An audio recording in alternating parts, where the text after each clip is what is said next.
Olá pessoal, nessa videoaula vamos falar de conjuntos compactos com uma definição bem simples, que é conjunto é compacto, é fechado e limitado. Depois eu vou provar um teorema de caracterização de conjuntos compactos e que é essencialmente o argumento do teorema de Bolzano-Weierstrass. E depois disso vamos fazer uma pequena aplicação para provar o teorema de Cantor, que diz que todos os compactos encaixados possuem... compactos encaixados não vazios possuem interseção não vazia. Então vamos começar a aula para entender o que estamos fazendo. Dizemos que um conjunto K é compacto se ele é fechado e limitado. Fechado, a gente já tem várias caracterizações para reconhecer o que é um conjunto fechado, e limitado acho que já é mais direto. Exemplo de conjunto compacto, vazio. Por que vazio é limitado, professor? Vazio fechado, ok, mas por que é limitado? Todo elemento do conjunto vazio está no intervalo 0, 1. Tá, exiba um que não está. Então sim, esse conjunto é limitado por vacuidade. Todo intervalo fechado e limitado é compacto. E também, caso alguém goste de argumento geral, pega qualquer x limitado, ou seja, x do formato 1 sobre n, onde n é natural, e pega o fecho de x. Ele é limitado, o fecho continua sendo limitado, e ele se é fechado, e o fecho de x é fechado. Fechado e limitado, compacto. Então, se eu pegar aquela sequência 1 sobre n com n natural, união com 0, compacto.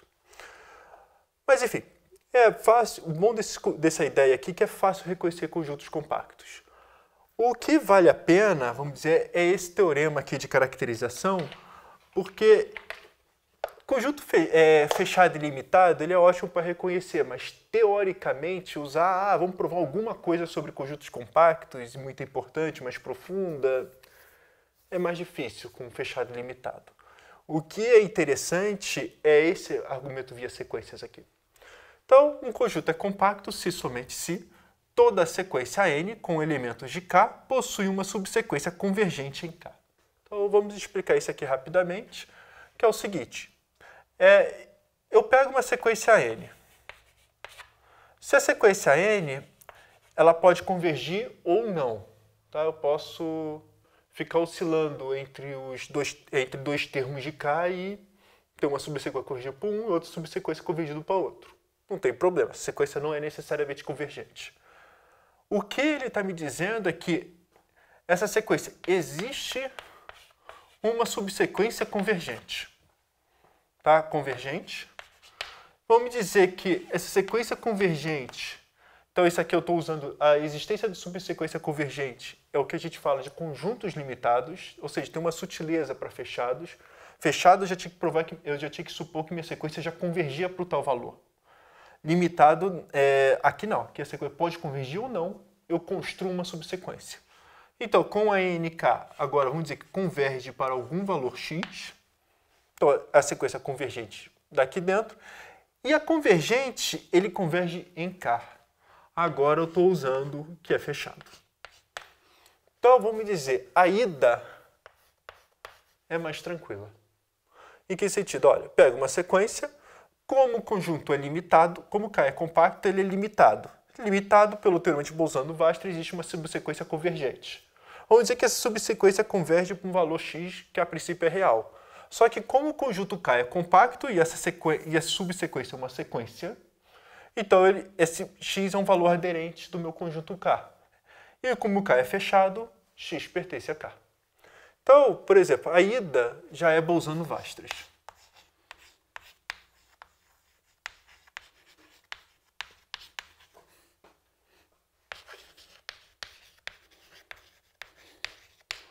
O que é interessante, agora o extra, é a volta. Então, a volta, o que ele pode fazer? A volta diz o seguinte, eu estou supondo essa hipótese aqui toda a sequência, etc. Como que eu sempre disse, trabalhar com toda a sequência não é intratável. Tá? Não é numerável, não dá para trabalhar com toda a sequência. O que a gente pode fazer é provar tudo por absurdo. Tá? Quando tem uma caracterização dessa, eu provo por absurdo, suponho alguma coisa ao contrário e uso aquele argumento de construção de sequência que nada funciona. Ou que faz o que eu quero, vamos dizer assim. Então, vamos supor. Então, vamos provar que K é compacto. Então, vamos começar com, supomos que K não é fechado.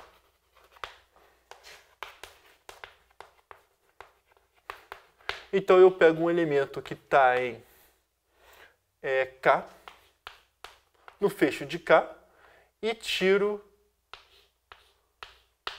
daqui dentro. Tá? Esse conjunto aqui é não vazio. K tem algum elemento que não está em K. Então, eu sei que x é um ponto aderente. Se x é um ponto aderente, até um ponto de acumulação, então existe uma sequência AN, com AN pertencente a K, uma das caracterizações de pontos aderentes, tais que AN converge para X. Isso aqui contraria a hipótese.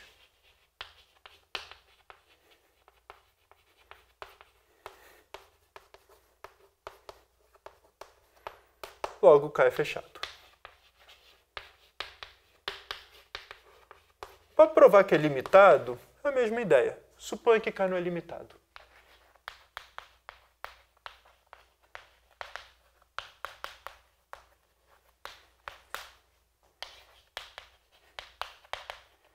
Vamos começar com não é limitado superiormente.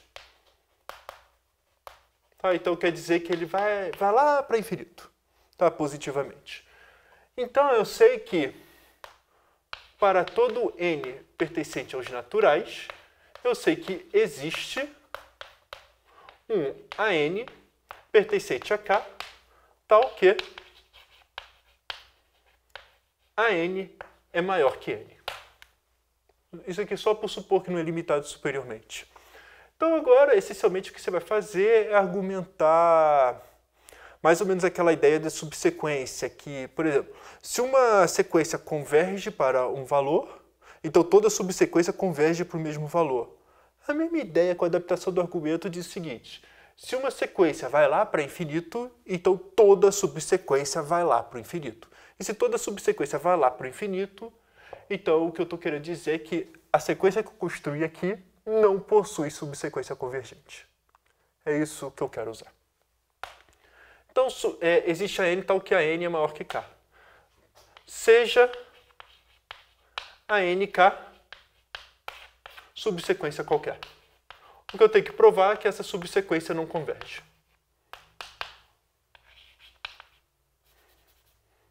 Então, o que a gente vai provar é, dado um L, um número real, provaremos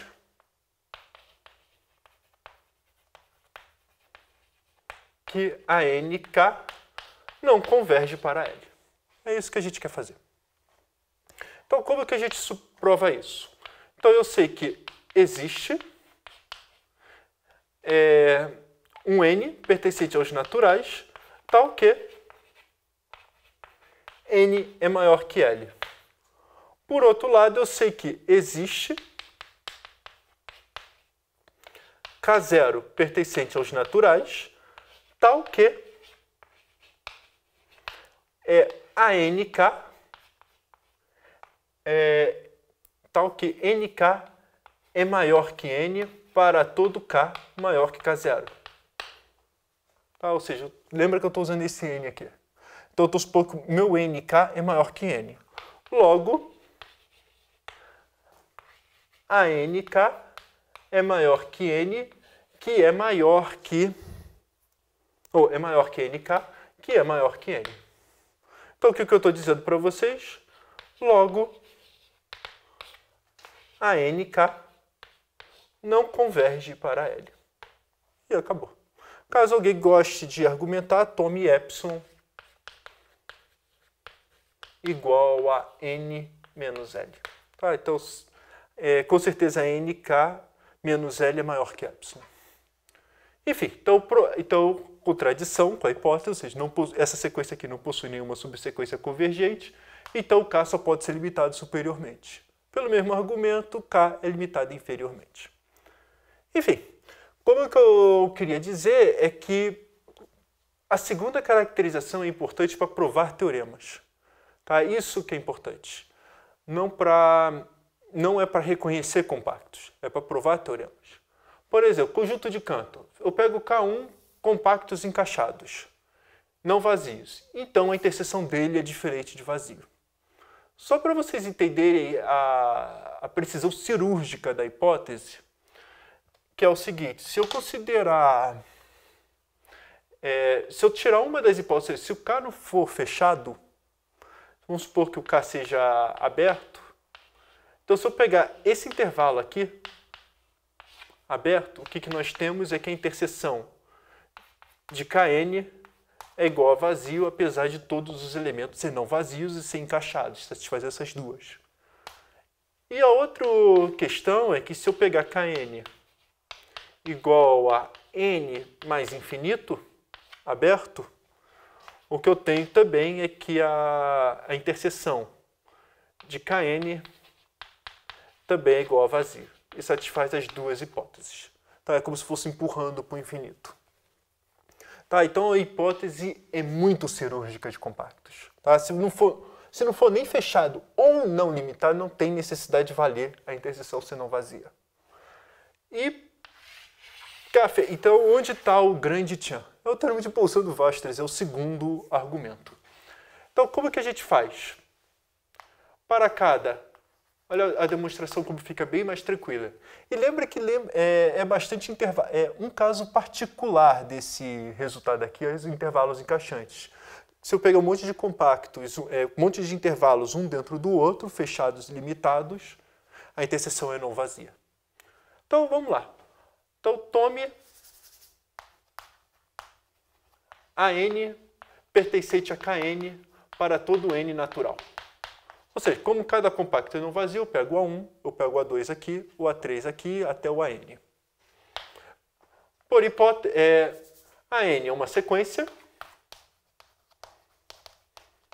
ou seja, peguei um monte de elementos, de forma inumerável, pego uma sequência. Logo,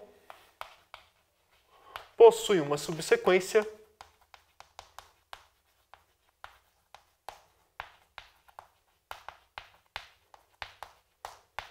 vamos dizer ANK pertencente a X. ANK tal que ANK converge para X. Afirmo que X pertence a Kn para todo N. E vai direto a demonstração disso. Como que eu provo? Então, olha, tome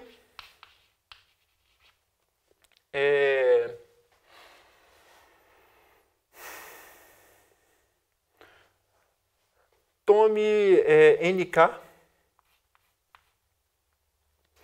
maior que N. Tome K. Opa.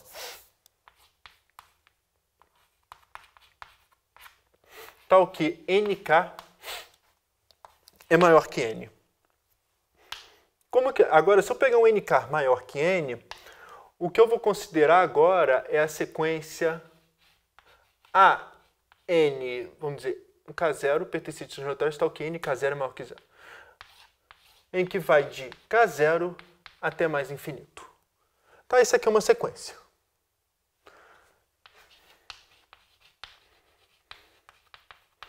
Com elementos em K0 e com elementos em Kn,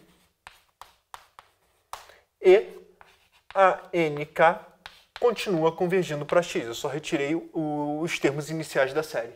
Então, agora, por que eu estou falando que pertence a Kn? Agora eu estou usando os intervalos encaixados. Se eu peguei o A1, o A2, o AN, aí o AN mais 1 está aqui dentro do Kn mais 1. Só que o AN mais 1 também está dentro de Kn. Então, se o AN mais 1 está dentro de Kn, acabou. E o que eu estou querendo falar é que essa sequência aqui de AN, ela está em K1. Se essa sequência está em K1, então ela possui uma subsequência já convergente, porque todos os elementos estão em K1. E claramente, então, X pertence a K1. O que eu estou falando para vocês é que eu vou tomar, agora, dessa subsequência, esse X, eu vou pegar em todos eles. Eu vou provar que está em todos os Kns ao mesmo tempo, por construção dessa sequência. Então, o que nós temos? A NK converge para X. Como K é fechado, ou, se preferir, Como K é fechado, não, eu já posso usar direto. Logo, pelo teorema anterior, ou seja, eu tenho uma sequência de elementos em Kn que converge para x. Pelo teorema anterior, x pertence a Kn. E o que a gente acabou de provar? Então, x pertence à interseção de n igual a 1 até infinito de Kn. Ou seja, provamos que a interseção é não vazia. E, essencialmente, é isso que eu queríamos falar com vocês.